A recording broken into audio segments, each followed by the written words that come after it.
Bitta omonat so'z bor, men yetkazib qo'yay. 4 kun oldin bir hoji ona telefon qildi. Uyqusidaman eshitib turinglar. Masala emas bu. Voqea. Menga qo'yinglar. O'sha ona aytdiki, meni otimni aytmang, meni o'g'limni otini aytmang dedi. Unda so'ramadim, bilmayman kim telefon qilgan. Nima uchun surishtirmadim bilasizmi?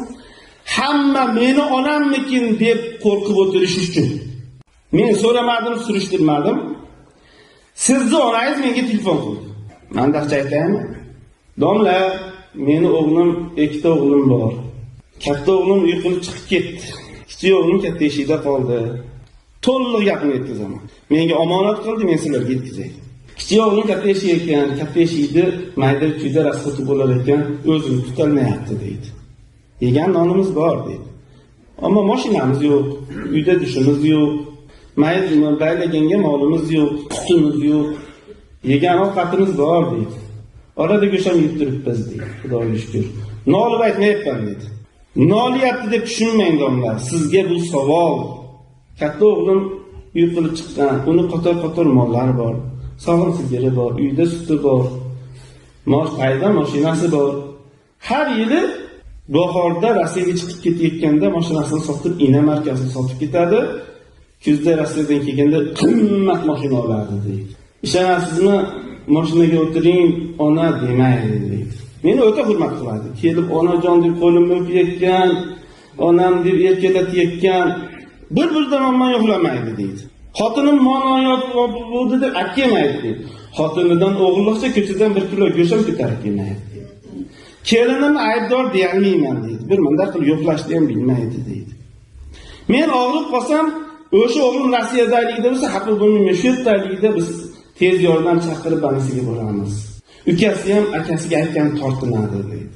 Hammomga tushmoqchi bo'lsam, o'sha katta o'g'lim uyida hammom bor. 1-2 marta o'shaga borib tushay desam, bugun o't qolamoqdik.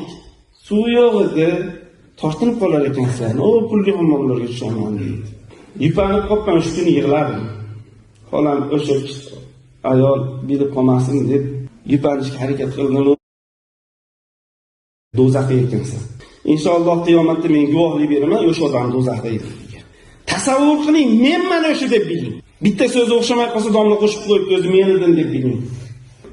Ovqat qilsang hidi bilan qo'shningga ozor berma degan onayzu. Mana xorlik. Hammomga boray desam, suv yo'q deb qadi, o't qolamadik deydi. Hammomga boraman. Hammomga borib qaytarsam, taksi kutishga to'g'ri keladi. Kelgunicha yanimizda qolaman. Hammomga ham borgim kelmaydi deydi. Hammomga borsam, sal suv nima bo'larmikin deydi. Hidlanib ketaman deydi. Uyda salaqon yozib yuvib olishim mumkin deydi. Gapira olsam gap ko'p deydi. Domla o'g'limning nomerini bermayman deydi. Elga gapiring deydi. Elda yaxshilari ko'p. Samovarda yetkazishsin. Ko'chalarda yetkazishsin. Ko'chib chiqib ketganda qutuldimi deyapti. Birodarim, siz bir pulda go'sht yesangiz, onangiz otangiz 3 kun go'sht yemagan bo'lsa, go'sht harom. Samovarda osh yeyotgan bolalar dadasi yemagan kuni o'sha ovqati harom, bilasizmi shuni?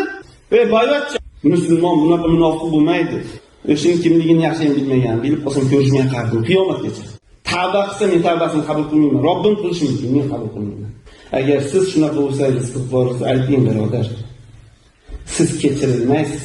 Ona, ota oq qildim deyish shart emas. Alqamamida roziyallohu anhu onasi oq qildim demasa ham o'tayotganda kalima shahodat aytolmay qoldi. Rasululloh chaqirsa, bu onasining o'rtasida nima bor ekan deb surishtirib turib oldi-yu. Qalbim ranjidi dedi. Onangiz sal xafa bo'lib qolsa, bo'ldi, siz pishdingiz. Payg'ambarimiz sollallohu alayhi vasallam otasi, onasi xafa bo'lgan farzand namoz qancha bo'lsa o'qirsin, ammo jannatdan umid qilmasin dedi. Masjid to'risida iymondor qasdi o'qiymenga desa boru, sizga jannatdan o'rin yo'q. Bundan ham qo'pol nima qilib aytish kerak? Birodarlar, nechta farzand bo'lsa, boyini bo'yi yuklanadi, bo'yni yuklanadi. To'g'rimi? Kambag'al qaramaga beradi. 10 o'g'ilmi sizlar? Ota-onani boyi boqadi. Dadamni uyini egallab o'tiribsan, men qilsam o'z mehnatim bilan qildim. Men bu davlatga erishishim uchun necha yil Rossiyada yurdim, deyilmaysan, sen qilasan. Bunaqa odamlar sizlashga loyiq emas. Qiyomatda sendan so'raladi, ko'zingni ochib. Falastinda Izraillar bir onani xorlayapti deb xafa bo'lmang. Mayda sizni oshingiz xorlab turibdi nima shu yerda. Siz o yerda Izraildan xafa bo'lmang. O'tiribdi ona jumada.